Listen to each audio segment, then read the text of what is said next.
Продолжуваме со емисијата, како што најавивме, тука е Ѓорги Илиевски, експерт за образование, наш добар познавник тука во студио 10. Од време на време се собираме, доаѓаме, гледаме до каде сме со образовните реформи, за она што треба да се направи. Господин Илиевски, добро дојавте. Благодарам, добро ве најдов и поздрав до гледачите на 24. Во една од вашите последни колумни велите вака: зошто македонското образование нема визија? Ке влеземе еве генерално со ова прашање. Зошто македонското образование нема визија? Јас ги работам системите на образованието повеќе од 20 години. Почнувајќи од предучилишното, основното, средното, високото образование и во образование на возрастните. И секогаш се прават некакви стратегии. Стратегија 2005-та, 15-та, 15-та, 20-та, 20-та, 25-та и така натака. Теоретски добро напишани, но во практиката нема никаква реализација. На сето тоа ни дава доста експерти од образованието големи критики. И ние не се свестуваме овие 20 години да направиме нешто. И било која власт да дојде, значи се правиме стратегија, на хартија добро напишана, но немаме во апликацијата, во практиката. Такви укажувања ни дадува и Светска банка, ОСЦД, УНИЦЕФ и други. Сето тоа, кога седнуваме со нив да разговараме, само ја климаме главата и да, но си се тера се по-старо. Така да имаме една катастрофална состојба во образованието општо, па и во сите подсистеми на образованието, почнувајќи од предучилишното, основното, средното стручно, високото и другите моменти. Бидејќи, како што рековте, немаме стратегија и немаме визија.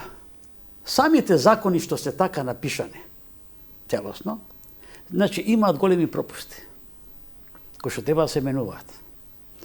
Прво и основно е, почитуван новинар, ја изгубивме воспитната компонента во системите на образованието. Воспитната компонента. Основното нешто што треба да го знае, почнувајќи од предучилишното, основното, средното, високото и така натака. Таа воспитна компонента е нишка која што го води високото образование.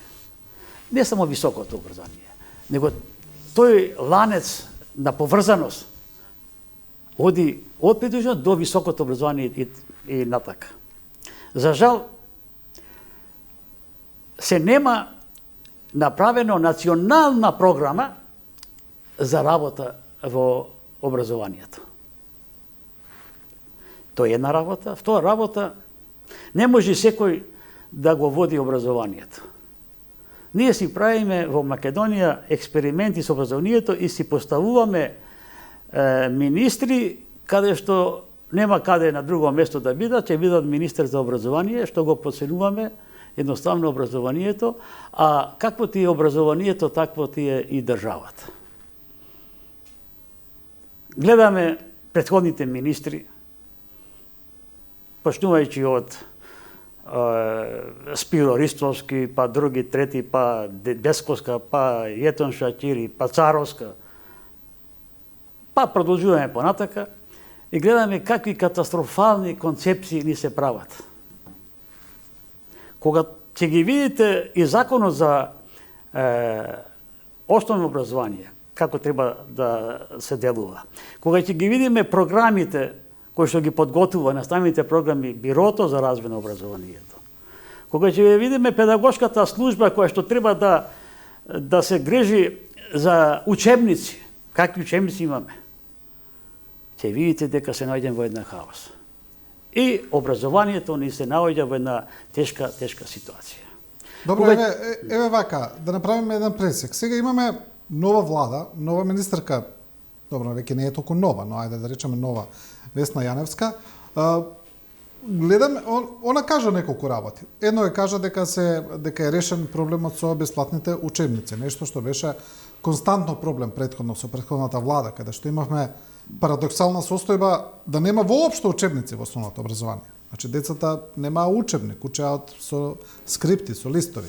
Таа вели дека тоа е решено. Втора работа која кажа дека ќе се направи инспекција на приватните универзитети, нешто за што вие зборувате константно, веќе еден подолг период.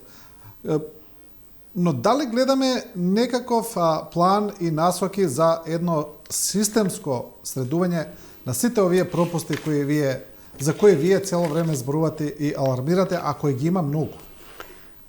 Јас во моите книги состојбите во високото образование ги пишував уште од 2015 во тој дел и дадов многу критики. Таму какво ни е високото образование, само погледнете го фактот, каде што Агенцијата за квалитет на високото образование, нека размислат сите, па и министерката Весна, кој го води, кој е директор? Директор е човек кој што во 2022 година докторирал. Како докторирал на Тетовскиот и на Штуловиот, тоа е веќе прашање кој што јас сум ги пишувал тие работи. Тоа треба се позанимава и собранието, бидејќи таму го именува собранието на Република Македонија, тој директор. Понатака треба да се размисли добро кои ни се во одборот за акредитација. Тоа се повеќе професори од УКИ, од филозофскиот факултет имаме од правниот факултет. И секако владе цело време академик Камбовски. Што се направи? Се направи секоја акредитација да се акредитира на факултетите. Па така, денес имаме 6 државни универзитети, еден приватен јавен, Штуловиот. Имаме на 25 приватни универзитети, школи и така натака, негде на 30. Ова е нонсенс. И сите се акредитирани. Имаме одбор за евалуација, кој што до сега, од 2015 што беше формиран, значи не профункционира. И сега не функционира. Одборот за евалуација, одборот за вреднување, каде имаме избрани професори од интеруниверзитетската конференција. Имаме избрани професори од владата на Република Македонија. Без разлика кој е сега, се тие што се останат. Го поставувам прашањето. Што работи одборот за евалуација? Немаме вреднување. Немаме никакво вреднување каков е тој универзитет. Еден пример. Ние го спомнуваме стално универзитетот во Струга, Мерко. Тој не треба да се спомни, тој треба да се збриши, да го нема. Но треба да го спомниме и универзитетот во Охрид, државниот, јавниот универзитет, кој што води едно име, свето име, апостол Павле. Охрид не го заслужува тоа ниво да го има таковиот универзитет. Каде што универзитет сега запиша само 58 или 59 студенти. Имаат 5 факултети, а согласно законот секој факултет најмалце треба да има по 10 редовно вработени професори плюс асистенти, лектори и така натака. На тој универзитет сега има само 16 до 17 професори. Веса Јановска кажа министерката ќе се прави истражувања. Каде? Или имаме и други универзитети. Значи, мора да кажеме дека согласно последниот попис имаме запишано во јавните факултети, универзитети, негде околу 80% се запишани на јавните факултети. 79 и нешто во јавните, 21 така нешто посто имаме во приватните универзитети и факултети. Имаме невидена хиперпродукција на исти факултети, на 20 и нешто правни факултети, економски факултети, менеджмент факултети, а згора на тоа имаме еден куп на купени дипломи. Штанцање на дипломи имаме. И тоа не е никаква тајна, ништо не откривам ново. Јас тоа го кажувам. Тогаш дали ќе се оствари оно што го кажа министерката Јаневска, дека ќе се направи инспекција на приватните факултети? Нема ништо. Прво една работа. Јас сум 40 години во образованието, по сите степени. И сум бил подсекретар за основно образование. Ги знам сите ситуации. Пишувам книги. Ова сега најновата што ми е, исто така тука се вметнати сите работи со излезни решенија. Значи, не само да критикувам, но излезни решенија што треба да се направи. Ние мора да имаме национална програма за високото образование. Ние немаме акционен план, што треба да делуваме и работиме. Како што е за секој степен на образованието. Акционен план треба да делуваме и работиме. Ајде да ве прашам. Дали знаете кој е раководител за основно образование во Министерството за образование и наука? Сигурно не знаете. Не. И јас вчера разбрав кој е. Не, анонимус и нигде го нема. А имаме проблеми во основните училишта, да, те имало проблем ваков, таков и така натака. Никаде зачаурени се во самото министерство. Дали знаете кој е раководител во Министерството за образование за средно образование? И јас до вчера знаев, кога прочитав, кога видов, примена е, пази, албанка, а пишувана како македонка, само за да видиме на местото. Раководител за високо образование исто така. Односно, тие што си останали сите. Кој е тимот што треба да работи? Кој е тимот што треба да работи? Затоа што викаме промени треба да. Она што го направи Царовска, она што го направи Јетон Шаќири, тоа е дно дна, тоа е срамота и не може да се помисли. Ние сега треба да правиме големи реформи во тој дел. Владата се залага. Слушам. Еве уште на пример днес знаеме зошто децата во основно образование, ова што го спомнавме, нема учебници. Ние предходно од претходниот министер слушавме разни објаснувања нејасни тотално. Па нешто со тендерите проблем, па не му подпишувале, немало автори, па немало одобрение за авторите. Никогаш не разбравме зошто нема учебници. И еве сега очекувавме да разбереме зошто немало учебници. Да излезе некој да каже каде е пропустот, дали некој ќе одговара за тој пропуст, дали таму има и злоупотреби можеби или нема, не знам, нешто. Ништо не слушнам. Прво, почитуван сејат, јас кога ќе дојдам на една позиција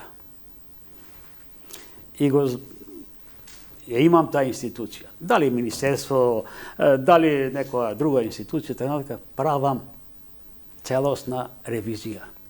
Во каква состојба ја земам таа институција? И тога се поставуваат тие прашања. Дали министерствата се во криза, финансиска, како што милува да кажат дупки, или кратери, не знам што. Ако е тоа така, треба да се знае во што и какво е работата. Ако има такви кратери, дупки, злоупотреби, со тендери едно друго, сето тоа треба да се подготви и да се достави до јавното обвинителство, до управата за финансиска полиција, за истражување. Не можеме ние само да констатираме. Констатираме, имаме таква ситуација. Да, но треба излезно решение. Ние мора да се справиме со таа борба против корупцијата и криминалот, кој што итекако постои. И се наоѓаме во една многу загрижувачка состојба. Ова го зборувам еден дел кој што е за образованието, такви состојби имаме и други места. Да се разбира за образование, сега правиме анализа, да. Треба да се знае. Што е улогата на Бирото за развој на образованието? Да направи наставни програми за работа, поштувајќи од првото одделение до 9-то одделение и понатака за средните училишта, средно-стручните училишта. такво нешто, имаме уште пропуст. Педагошката служба, кога ќе ги добие тие наставни програми, се појавуваат, формирано е национално тело за учебници од професори од разните области што треба да бидат. И теоретичари и практичари. Не може да 6-7 години вие немате учебник по странски јазици, каде што во законот се задолжителни. Дали тоа станува збор за англиски, за германски, за и така. И од 6 одделение до 9 одделение имаме втор странски јазик. Вие да немате учебници. Постојат некои прирашници за наставниците и некои обуки. И се ако ги прашате Бирото за развој, да, вика, одржавме обуки, многу се задоволни наставниците и така натака. Не е точно. Наставниците се соочуваат со големи проблеми во наставно-воспитниот процес. А во тие рамки и тешкотиите кои што ги има децата. Каде што мора нешто да фотокопираат, дали ливчиња, дали едно, друго, трето и така натака. А најмногу кој се радува? Се радуваат приватните фирми кои што имаат школи по странски јазици. И децата таму одат да учат. Да, тие што можат да учат, да одат, да плаќаат, да. Но имаме ситуација каде што не можат. И тој дел мора да се рачисти. И сега, да, вината каде е? Вината е, не може вината да биде 5 години дека ќе се испитаат, комисијата не се сложила, така. Во прашање се манипулации, криминал, тендерите. Кој ќе ги зема? Ние сме сведоци до сега кој ги земаше тендерите. И како помина? Секогаш истите издавачки куки се вртат. Па истите, зависи кој е на полиција, кој е на власт. Да. Тој од Тетово, како се викаше Арберија таму, па не знам кои други, трети и така натака. Во даденева ситуација, новото раководство во Министерството за образование требаше веднаш таквите работи да ги сторнира и да им се овозможи на децата да имаат прирашници по странските јазици. Што е со Националниот совет за високо образование? Порано доста го ја анализиравме, па и ја критикувавме неговата работа, која треба да биде неговата улога сега, дали треба тој веќе да профункционира како што треба и кои основи тој би требало да ги постави? Прво, Националниот совет за учебници е нов формиран. Не, за високо образование. За високо. Да. А Националниот совет? Националниот совет за високо образование, да. Националниот совет за високо образование, само како податок да знаете, согласно Законот за високо образование 2018 година се формираше после 3 години. Колку сме ефикасни. Значи, после 3 години. И таа цел ја има да ги испита сите можности како ни функционираат тие универзитети, факултети, студентските програми, дали се компатибилни со пазарот на трудот, што е многу битна работа, дали се компатибилни со европскиот тренд на делување и работење, затоа што со болонскиот процес ние сме обврзани да имаме на компатибилност со законите и со студентските програми со европските земји. Тој дел не ни профункционира и деновиве имаше една расправа на Националниот совет каде што констатира загрижувачки состојби. Загрижувачка состојба и на стратегијата 18-25, загрижувачки состојби во делот на Законот за научно-истражувачките дејности во поглед на нефункционирање на науката, издвојувањето мал процент од бруто домашниот производ, некаде 0,22, 0,28 и така натака, што ни 1% не е. Разработувајќи ја програмата на ВМРО дополнен во дело на образованието, се очекува, значи, од 2025 за науката да се издвои 1%, што ако тоа се оствари, а нема сомне зошто да не се оствари тоа, тогаш ќе имаме едно подобрување на нештата и нормално ако се даде парични средства повеќе наместо до сега 3,5% од бруто домашниот производ за образованието да биде негде 5%. Негде да сме блиски со трендот на европските земји, со развиените земји, со тој чекор напред, ние можеме нешто да се надеваме да видиме на горните скалила од Шангајската листа, а не вака како што сега сме во една катастрофална состојба. Нашиот најстар универзитет е на местото 1990 и така натака. Другите универзитети да не говориме. Што се случува? Нашите универзитети рече се да исчезна од Шангајската листа, како ги да ги нема. Тоа е она трагичното што тешко тоа го зборувам и стално тоа го зборувам, но нема. Никој до сега не ме повикал да поразговараме, да седниме. Ти, господине Илиевски, пишуваш, еве и оваа книга што е напишана. Да седнат да прочитаат. Не. А никој не ни вели дека не сте во право. Бар да излезе некој да каже дека ова што го зборувате дека сакам да излезат. дека ова и ова нема врска, ова не е точно, ова не е така. Ние сега еве се залагаме, гледам Министерството за екологија. Во основните училишта средните развојот на екологијата. Ајде. Тие наставни програми треба тоа да го насочи. Децата треба да ја сакаат природата. Да го сакаат сонцето. Љубовта кон реката, езерото. Сведоци бевме што ни се случуваше со тие пожари. Крвнички ја упропастуваме природата. Тој развој, љубов се раѓа уште од предучилишното понатака.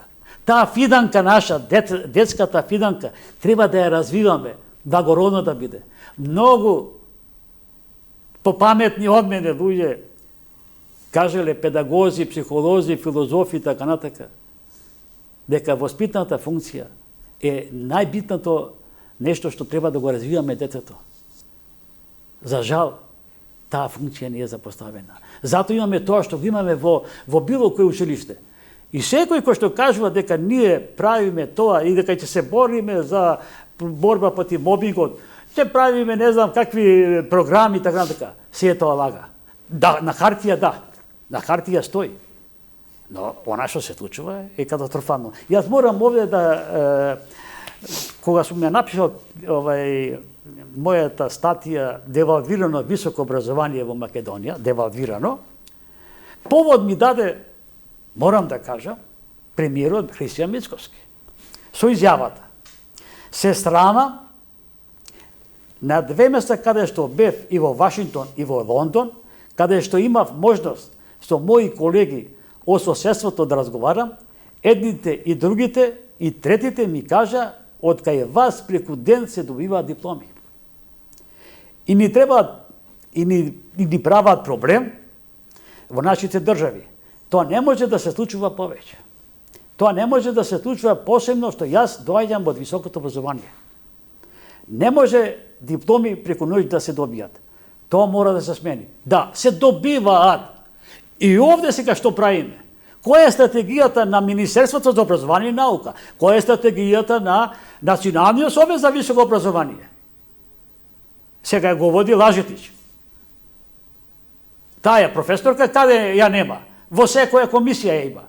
Немаме практичност, нема ефикасност. Ама вика Илиевски, многу критикувате. Дај, за да ме затворите, да не зборувам, направете нешто. Практичност за наша Македонија.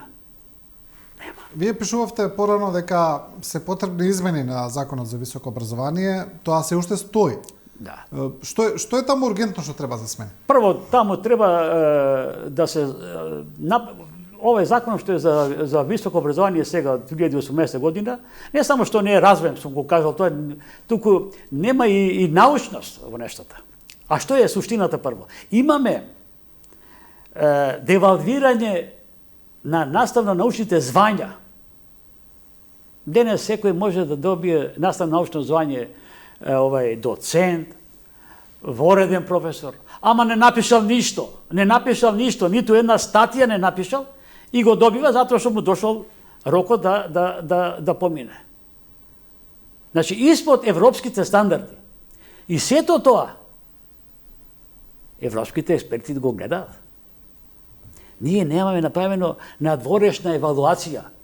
Повеќе од 20 години, мислам само и со исклучок еднаш или два пати универзитетот УКИП, Скопје.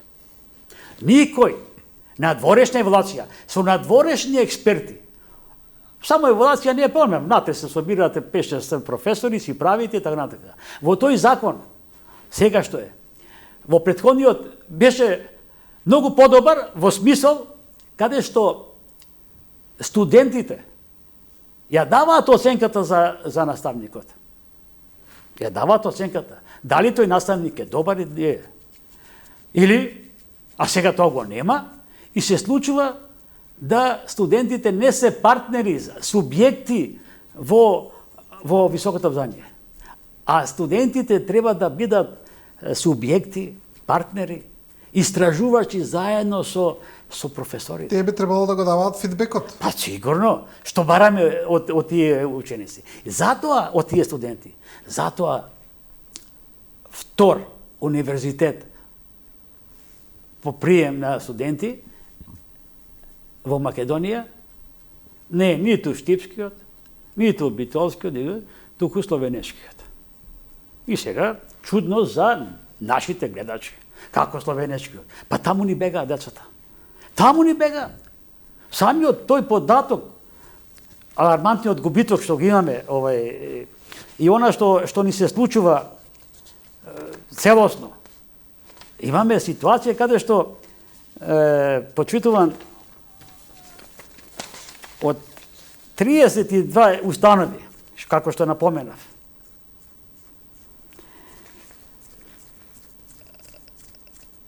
во Државниот завод од статистика што е добиен,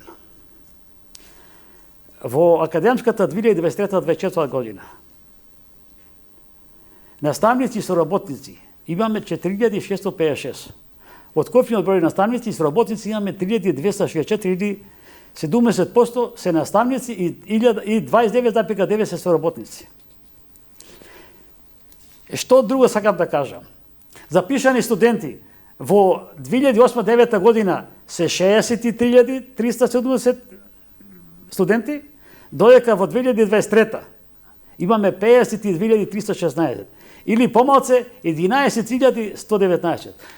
Секоја година имаме се помалце и помалце студенти што од средните училишта ни одат надвор од државата. Тоа треба да биде загрижувачко. Да, за жал.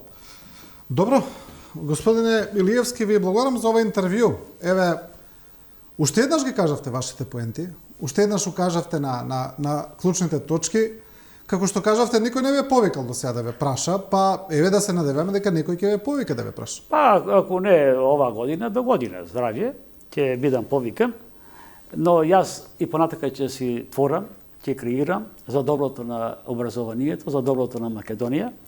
И во ова прилика дозволете ми да ви ја врачам мојата најнова книга со моите стати, колумни, објавени 2023-2024 до октомври месец. Секогаш со задоволство, благодарам. Почитувани, ви благодариме и на вас. Ова беше интервју со Ѓорги Илиевски. Останете со нас, продолжуваме со Тимче Велев од Сојузот на дијабетичари.